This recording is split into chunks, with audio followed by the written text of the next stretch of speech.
this is probably gonna be really easy. Just avoid some Manlies here and do some fancy maneuvers there, and then you just...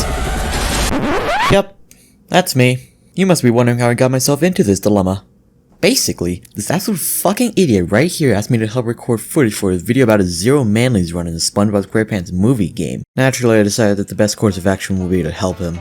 Of course, that's what I do. You see, you might not know, but I quite enjoyed the SpongeBob game. So much so, in fact, that I wanted to know what the ultimate challenge for it was. And of course, I immediately thought to myself, don't sleep while watching an 80% run, but that one's too obvious, so I had to choose the next best thing, a TSSM run where you complete the game while collecting absolutely no manliness points whatsoever. Ah yeah, a run so challenging that you'll have countless save states, a run so difficult that you would rather get hit by that truck in the introduction sequence. You remember that? It's a reference. A run so incredibly hard that it's not even possible. It is physically impossible to get no Manlies at all, in fact. You might have noticed that the title says low Manlies. That's because, as lame as it sounds, you can't do a no Manlies run. So what's the total number of Manlies you get in this run? Of course we won't tell you right now. Are you stupid or something? Alright, so to get past the truck of doom over here, you have to re-warp before the truck hits the boxes. That way you won't get a combo. And then, you just walk back to the truck and... The truck is seemingly gone, but the hitbox is still there. You just have to jump on this ledge here to make progress. You simply then have to avoid the Manlies on this slide. We then have to be very specific on where we stand on this platform so that we do not collect the Manly. Here we have something actually important for once. These three Manlies over here, they're in front of the boxes. You can't walk around them or you'll end up collecting them. There's seemingly no way to avoid them. What do? Here's where we introduce to you a bit of tech I've decided to call warp scumming. If you let any Manlies magnetize to you, just aching to be collected and pause right on their ugly faces, you can re-warp to reload the level and despawn completely. What a neat trick! This definitely won't be a problem in the future. Nope. The specific rule set we, meaning I, has decided to establish for this run is that warp scumming will only be allowed when there's literally no other options left because I hate my life. Oh yeah, the boxes. To get past these boxes, you have to stand in a specific corner right here which will let you get stuck and teleport you to the other side. Nothing too complex. The wall jumps out to this segment are pretty simple. You have to do them pretty close to the edge so you don't collect the Manlies, and then you're done with the level. You just have to jump on this trampoline here and oh god fuck no. Yeah, these Manlies will magnetize you inevitably. But don't worry, there's a way to warp scum them. All you have to do is be frame perfect. You have to pause on the same frame that you collect this token, which will bring up the pause menu while you're collecting the token. Which means you can warp away without watching the token collecting animation. More importantly, you won't collect those Manlies. This is a speedrun trick called a token one frame. No one seems to know what it's actually called, but I call it a token warp. We might use it a couple times. But yeah, it's a frame perfect trick, and if you miss it, you will have to reload that goddamn save state for the millionth time. Doesn't that sound fun? Alright fucker, so the first thing you gotta do in this level is completely ignore every single instance of platforming in the lobby area and just jump to the higher level. Because there's an invisible ledge here you can jump on. And over here we have the first obstacle, this singular manliness point right here before the chocolate cave thing. You can try to avoid it all you want, but it's no use. You have to send it to the shadow realm like all the others. After a bit of walking, you can send this manly away and rewarp. The reason we did that is because we're gonna do creek skip, or creek early, or the bane of my existence. It's a somewhat precise spin double jump to ledge grab closer to the buttons, then a damage boost over to the buttons themselves so you can press them as Patrick. This is usually a task only possible with the Sonic Wave guitar. The reason we got rid of that middle Manly over there was because pressing the buttons teleports you to that position. After jumping on marshmallows, we get the token and immediately commit die.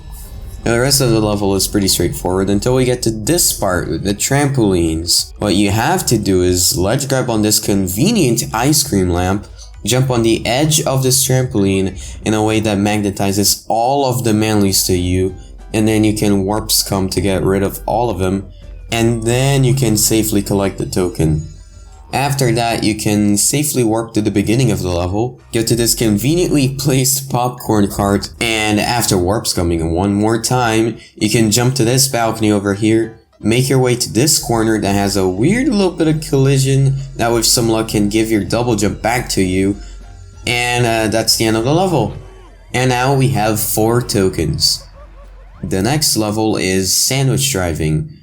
But, well, every driving level is really boring. There is no tech other than just avoiding the Manlies and taking alternate routes and stuff. So I'll just do you the favor of skipping over them. One driving section later. The first thing you get in 3K is the bash ability, which opens up many skips, including the bash boosting tech, also known as Hold What. Ironically, the first trick you do has nothing to do with bashing. You actually need to do a 1 frame damage boost off the cacti here. The way this works is pure timing. If you time a jump input on the first frame after a damage animation, which counts as a grounded frame, you'll get a 3rd jump.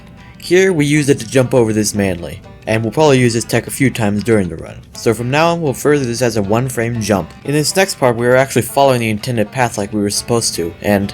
oh no. SpongeBob, what are you doing? Can't you at least do single bit of platforming? Yeah, we skipped most of the platforming by bash boosting. It works in almost the same way as a 1 frame jump, but you can buffer the bash input, which means you can, hold a while. After landing out of bounds, it's pretty easy to get back to the intended path. And after a pretty self-explanatory bash boost, we get to this next skip, where we ledge grab out of bounds in a totally alright and intentional way, to avoid having to break those boxes right there. To get back in bounds, you can just sort of jump out from the small patch of the goo, which for some reason has no collision, so have fun? After another well-placed bash boost up to this platform, you'll break this wall leading up to another challenge, but don't enter it. You just want to unlock the warp for later. Jump on this trampoline and make sure your reflexes are in check, because you'll land on Manly at this point and you'll have to pause when it magnetizes to you, which is a very small window considering your speed. After sending that dumbbell to the grave, you can safely move around in that area, and hit that button. It spawns the token you need on the other side. But there's a lot of Manlies on these trampolines. What do we do? I'm so confused. You can actually just warp to the bungee challenge we unlocked like 1 scene ago. And now, we have to do the bungee challenge. Challenge are some of the hardest parts of this run. You have to avoid the Manlies and still hit all of the targets, which is fucking ridiculous.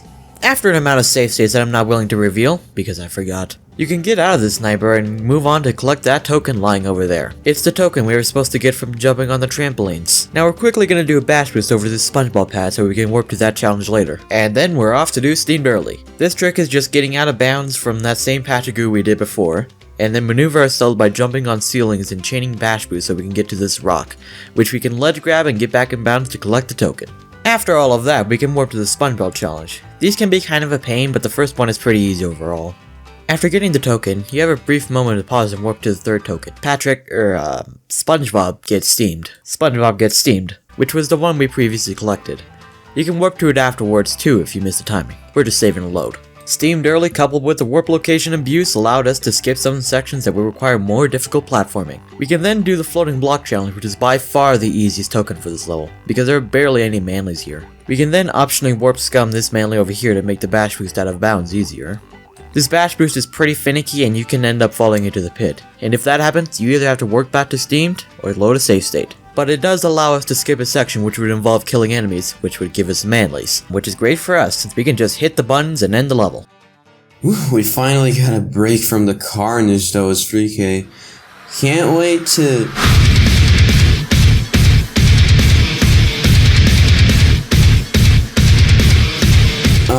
the sliding levels. These are just tragic, really.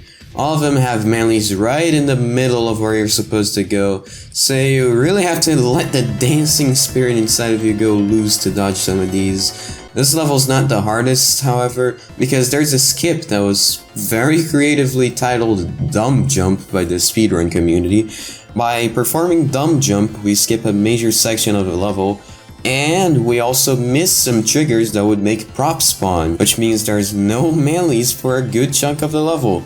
There's also no boxes, and you can't kill any of the enemies as only their collision boxes are rendered. This ends when you hit the 4th target as everything ahead of it loads correctly, but it's good while it lasts. Even with that skip, the recording that you're watching right now is actually 16 minutes long. So you can see that This is what we in the speedrunning community would like to refer to as torture. And as we're reaching the end, oh no. Oh god, oh fuck. Okay, so it doesn't matter if you try to skip it. There's a single manliness point by the end of that bridge. And it is absolutely unavoidable. Our manly count is now at 2 manlies. Time to get the key to the paddy wagon. The beginning of this level is pretty easy. There's not that much to do, and I really hope you liked it because we're doing it again. See, you have to delete this manly over here, right here, because the cutscene spawns you right on top of it. And the only place we're able to warp to is the beginning of the level. Fun. After that, the level is really easy again. You just have to be careful. The first real tricky part of the level is this trampoline over here, where you gotta jump right in the corner to not collect any manlies. After that, we're gonna flip everything upside down by turning this kind of precise jump into the setup of a trick. After swinging around a lot, you can jump onto this section here and skip the entire lava room. Believe me, you wanna skip the lava room. After that, we can head inside of this secret room with the SpongeBob challenge. And if you end up magnetizing the manly over there, don't panic, because just being in that room unlocks the challenge. Wait. The SpongeBob challenge? Again? A boatload of bullshit later. After suffering for a full 10 minutes, we're back on track. But we aren't going to follow the intended way because that would be silly. It would also force us to get manlies. Instead, because the level loops, we're going to jump up the slide from the beginning. This shouldn't be too hard, since this level runs at 30 FPS on an emulator. And I sure hope to god you're on an emulator for this. After we get to about this area, we're safe to head down the slide and trigger the final fight. Oh yeah, the final fight. You have to beat every single enemy in this fight to complete the level. There is no way around it. These manlies are absolutely mandatory, for now. We can minimize the amount that we collect by camping and killing all the enemies very slowly, one by one. We do this to avoid getting any combos which will give us more manlies. So no fancy double kills or big moves, just take your time. Still, even with all of that, our manly count has risen to a staggering 372. We have an upgrade point too, but I suggest you hold off on upgrading things with it, as it's the only one we're getting. And there it is, the final token of the level. And we got the key to the paddy wagon back. This isn't such a sad moment anymore, but we still got quite the adventure ahead of us. We'll probably face many challenges and... Are you serious? Another driving level? Really? I fucking hate this game.